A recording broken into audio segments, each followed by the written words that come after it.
Hello friends, स्वागत है आप सभी का हमारे यूट्यूब चैनल साउंड सर्विस में।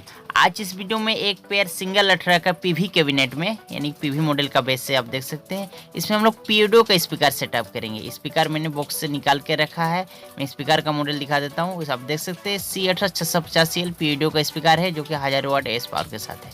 इसको हम लोग इसमें सेटअप करेंगे, उसके बाद इसका साउंड चेक करेंगे। तो देख सकते हैं फ्रेंड्स, हम लोग का जो कैबिनेट में स्पीकर को सेटअप कर लिया गया है। स्क्रू डालना बाकी है दोनों स्पीकर को। अब स्क्रू वगैरह डाल के इसमें नेट भी इसमें सेटअप कर लिया जाएगा। उसके बाद इसका साउंड चेक करेंगे।